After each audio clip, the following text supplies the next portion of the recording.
There you go, he's hypnotized. Perhaps you can only do that with a Democrat.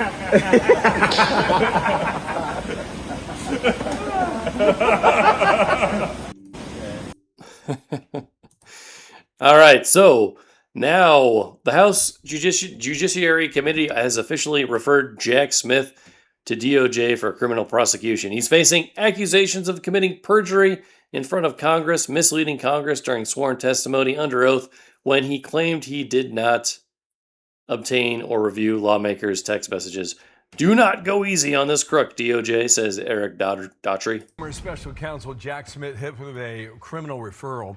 House Judiciary Committee Republicans now accuse him of misleading Congress during sworn testimony under oath when he claimed he did not obtain or review lawmakers' text messages during his multiple investigations into President Trump. So that's where we start. Former Special Counsel Jack Smith hit with... All right, that's going to be interesting to see what happens. It's going to be interesting.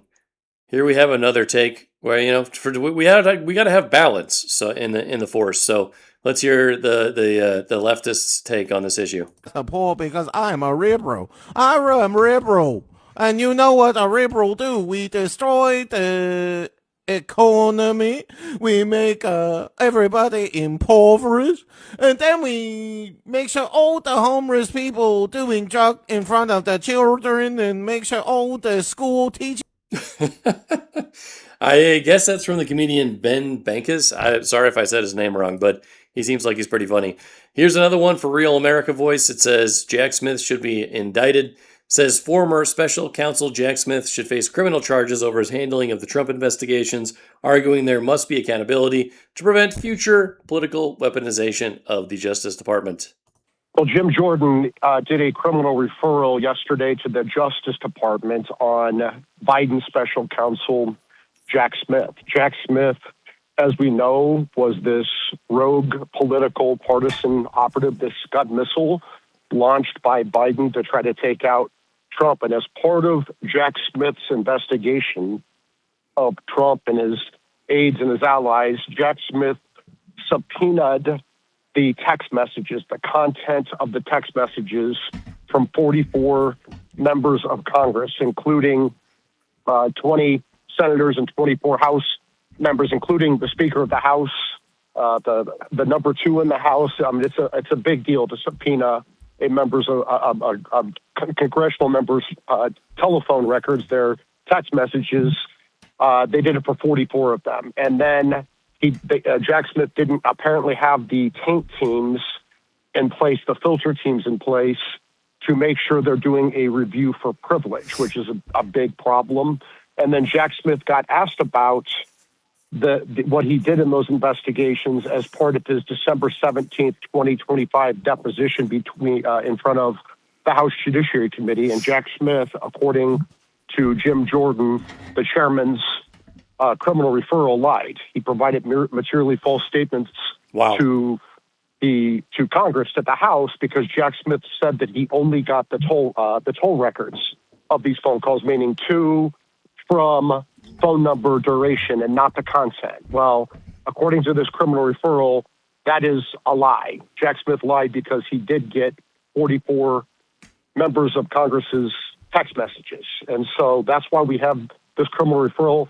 When you have these criminal referrals, I've helped draft these for then Chairman Chuck Grassley, the Senate Judiciary Chairman, when I worked on the Kavanaugh confirmation, and we set criminal referrals. When you lie to congressional investigators like this, like Jack Smith is alleged to have done here, according to Jim Jordan's letter, you could be charged with perjury because it's under sworn testimony, under his deposition, presuming it was a sworn deposition. You could be charged with false statements, 1,001 false statements. You can also be charged with obstruction of a congressional investigation. And if you did this with others, you can be charged with conspiracy. So this is a very serious criminal referral, and the Justice Department should and must treat this seriously.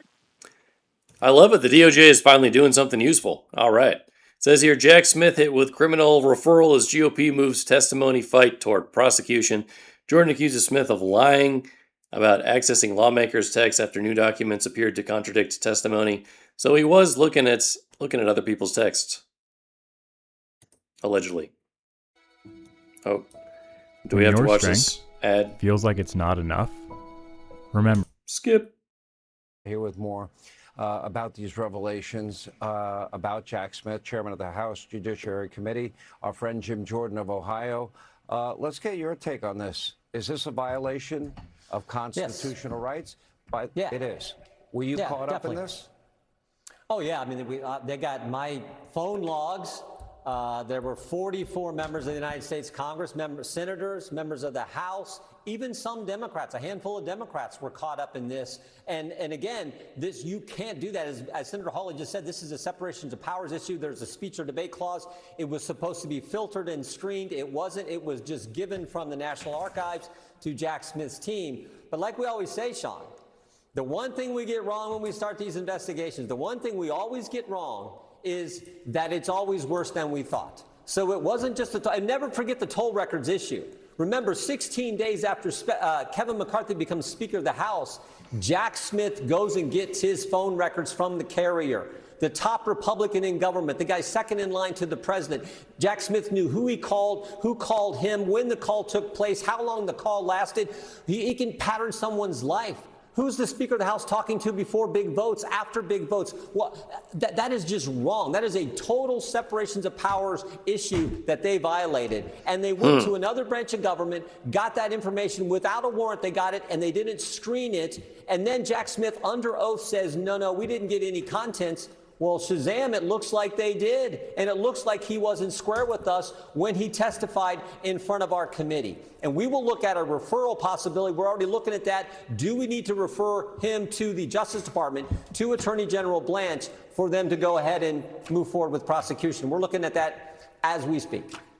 You know, we're friends. I've already had private text messages with you released to the public. And Mark Meadows released. And Kayleigh McEnany, when she worked at the Trump White House, released. Paul Manafort, like 55 pages of my private text messages. You know, at what point, you know, do I have any recourse in terms of my private rights in all of this? I think Senator Privacy Hawley's rights. right. Yeah, I think Senator Hawley's right. The recourse is holding people accountable. We've deposed 6 people on Jack Smith's team. We referred one of them for prosecution because he was trying to obstruct our investigation. As I said, we're now looking at what Jack Smith said to us under oath. Did he violate? Did he lie to Congress? We're looking at that. It sure looks like he might have not been square with us. And if that's the case, we will refer him, as I said. But when you put it together, the toll records and now getting contents, that is just as wrong as it gets, and it is not supposed. And then what Senator Hawley said, you couple this with all the other things the Biden-Garland Justice Department did with moms and dads going to school board meetings and being spied on, with pro-life Catholics being labeled extremists, all the other things they did. Someone needs to be held accountable, and maybe it is, in fact, Jack Smith. All right. Well, we'll see what happens there. My goodness. Okay. It says here, Key section, Judiciary GOP, criminal referral Jack Smith. Strong evidence that appears to show Jack Smith knowingly made false statements about obtaining the content of 44 lawmakers' text messages. Question, okay, it was just toll records? Smith answer, correct.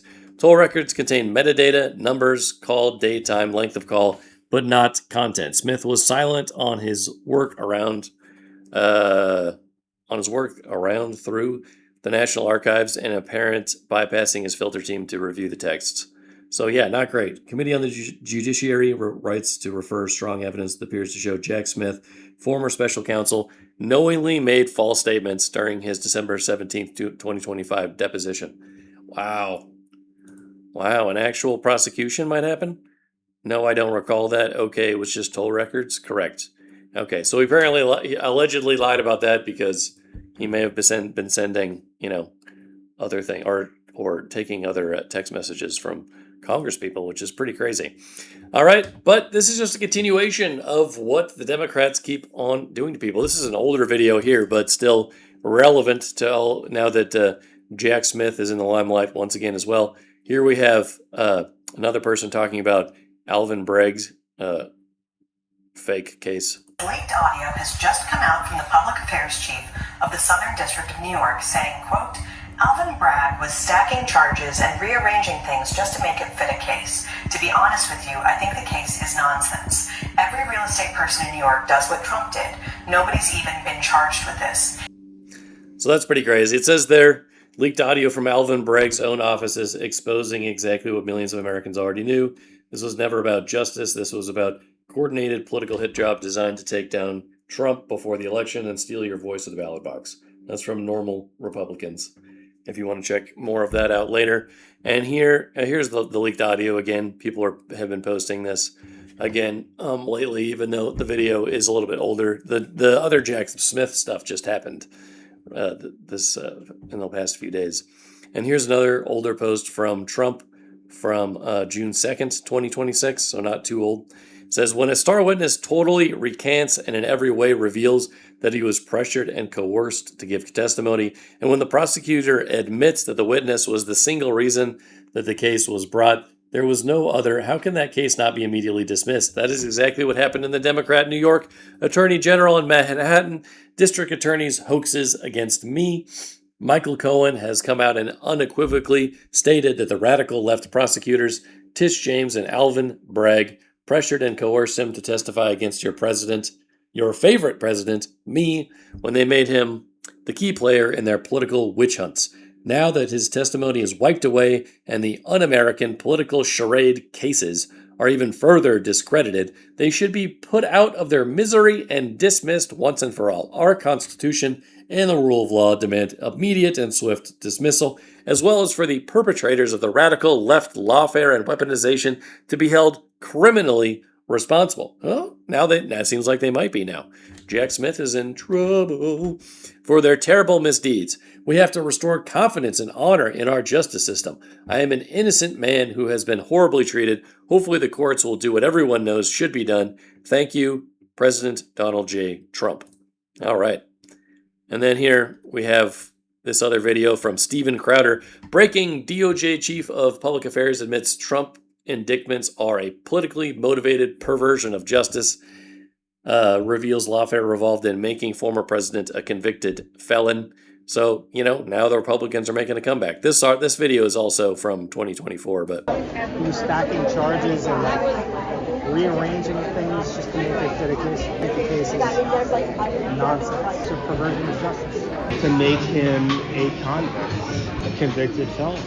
It affects his candidacy if he's a convicted felon. It's a travesty of justice, a mockery of justice. Yeah, so that's pretty nuts. It's a little bit older now, but it's still something that we should be concerned about. Says, and here's some more Alvin Bragg related cases that have gone, poorly. Donald Trump and the RNC gave a standing ovation to Madeleine Brame, a woman who tragically lost her son to violent criminals that Alvin Bragg refused to prosecute, allowing them to roam the streets of New York City. This was the most moving speech of the night. Madeleine Brame from New York. Good evening, everyone.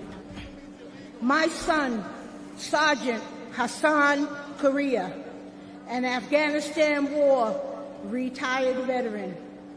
He received enemy fire from the Taliban, only to be murdered with a knife on the streets of New York City. The 4 assailants responsible for his death initially were facing justice.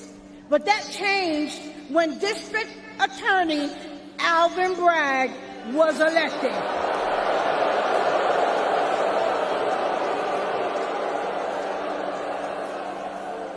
Suddenly, 2 of the homicidal maniacs responsible for my son's death had their gang assault and murder charges completely dismissed. Wow. One of them received 14 months time served. Alvin Bragg charged her with assault with a shoe. And another one was sentenced to 7 years. I later learned that Alvin Bragg often dismisses and reduces dangerous criminals. He wants to clear the jails and return violent felons onto our streets every day. The injustice was devastating for me and my family. I don't want anyone else to experience the senseless pain that many other victims across this United States of America have to live with every day. So I decided to use the voice that God gave me to be the voice for the voiceless across America. Wow, that's a great speech. I love it. And here's another one. USAID funded Black Lives Matter and Democrats, radical prosecutors Alvin Bragg and Letitia James involved in lawfare against Trump. Mike Benz, USAID, has given $27 million in grants. Okay, let's see what he has to say. The USAID has given $27 million in grants to the Tide Center, which is the 501c3, it is the fiscal sponsor that gives the 501c3 status to the Black Lives Matter Global Network and to a group called Fair and Just Prosecution, which is basically manages prosecutors who are simultaneously funded by the Open Society Foundation. So they work with Alvin Bragg and Letitia James and all these other ones. Open Society, isn't that George Soros? Yeah, so that's not great. Here's another one.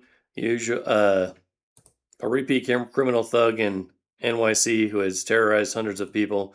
Democrats Letitia James and Alvin Bragg are about to release him again because the lady survived. Sometimes I don't even care about the victims. The majority of the victims voted that their whole lives let this happen. Oh, I doubt that's true for all of these people, but it's unfortunate this happened. Is in custody after a heartless attack on a 92-year-old woman who was just walking down a street in Manhattan. The shocking attack was caught on camera. The woman fell and hit her head on a fire hydrant. In that video, a 31-year-old man seen knocking over a 92-year-old woman is now in custody, but listen to this. He has more than 100 prior arrests. Near East 16th Street, the 92-year-old retired school teacher was on her way to the drugstore. We spoke this morning. We blurred her face to protect her identity. I thought it was a brick or something like that. It hit me on the right scalp, on the right side of my head, of course, and then fell down on the street. I'm frightened to tears. I'm not going to walk there on my own. And that's very upsetting. That's very upsetting. That's so sad. And so a few minutes on the phone, she did tell me that now that someone has been arrested, perhaps she can leave her house. That's so sad. That's what happens when you get guys like Alvin Bragg and Letitia James. It's just unfortunate. Alvin Bragg's bizarre antics told Daniel Penny jury that the trial was just a sham.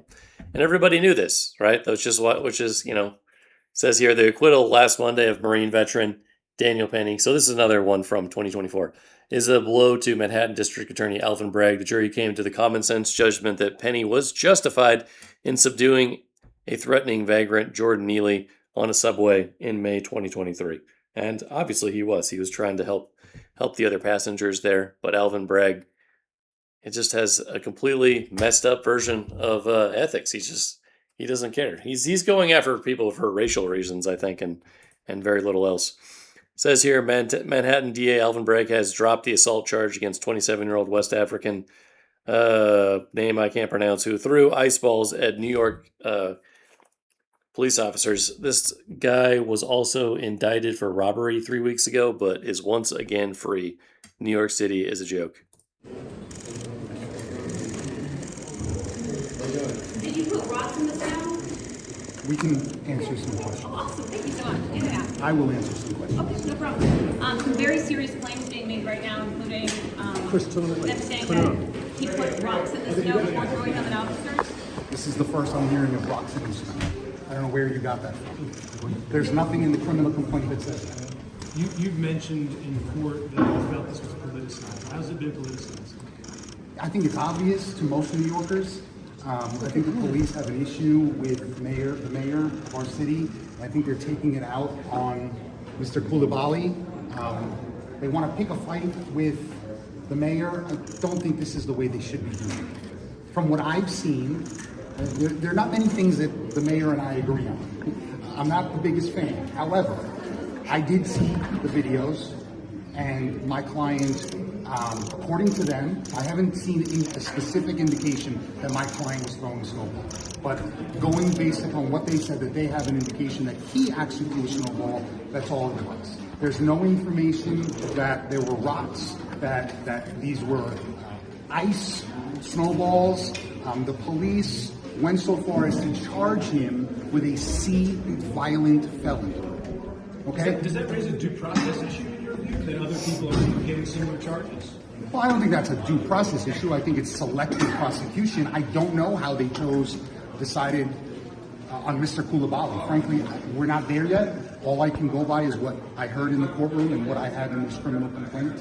And thankfully, the DA Bragg and his assistant who's handling the case was able to see through the politicization of this and reduced it to obstructing governmental administration. You said you saw the videos, and they're claiming that in the videos it shows that they have ice. I have not seen it. I've seen the video that most people see on TV. The DA's office has not provided video to me yet. You mentioned in court that you don't see how your client could have obstructed government administration when he didn't know what the administration was. What about the harassment? Was your client harassing others? Well, I don't know if it's harassing. What I did say in court is, at worst, this could be a summonsable offense, which is harassment, disorderly conduct. That is a possibility. But again, I have not seen the proof. That's going to come with the discovery phase of the case. So I don't know what specific proof they have that my client did anything. How do you categorize and you said your client's a content creator. Is this sort of a product of that? No, this has absolutely nothing to do with that. And because it's an open case, I can't really discuss that. Oh man, that's ridiculous. That's just absolutely ridiculous. All right. Here's another one. 70-year-old woman who was shoved on Midtown subway tracks in attempted murder because Manhattan DA Alvin Bragg's office refused to keep a serial violent offender behind bars. Zachy Smith was arrested in May 2025 for robbing an MTA worker. He was arrested again in June 2026 for burglary. Despite committing these crimes while on active parole, Bragg's office did nothing to secure his detention or revoke his release. They could have stopped this from happening. So it's another one that's just no good. He does this kind of crap all the time, unfortunately. This is what Bragg does, release violent criminals. It says here, incident was arrested and charged with attempted murder and assaulted after allegedly shoving a 70-year-old female victim onto the active tracks at the 57th Street and 7th Avenue station on July 18th, 2026. Bystanders pulled her to safety. Man, Smith's record includes 14 prior arrests and a previous state prison sentence. So these people probably should not be released if they're just continuing to commit crimes like that. But Bragg and his crew like to release these people any chance they get. So I think that's unfortunate. Oh, and here's the last one. While he was letting criminals onto the streets, he's been hiding out in galas amongst a bunch of rich people. Alvin Bragg has spent more time rubbing elbows with the political elite than locking up criminals. The Manhattan District Attorney should be focused on enforcing the law, not collecting free VIP tickets from organizations with business before the city. At the very least, he creates the appearance of a conflict, and that's something the top prosecutor should avoid. Soft on crime Manhattan DA Bragg accepted free tickets to 20 swanky galas in 2025, according to the New York Post. And that's the article right here. Free tickets, many thrown by lefty groups working with New York City. So they're trying to push, their light on crime worldview, which is a danger to regular old citizens. A danger, as we saw through this video, to 70-year-old and 90-year-old ladies. It's very sad, very sad that someone would do this sort of thing. But he continues to do it while he gets tickets that cost thousands of dollars to fancy galas, and then he goes after people that are, that try to help people on subways, try to protect the citizens, like Daniel Penny. He goes after them and not the actual criminals. It's really sad. But we're going to call it there for this video. Thanks so much if you watched this long. Like, comment, share. It's a huge help. Have a fantastic day.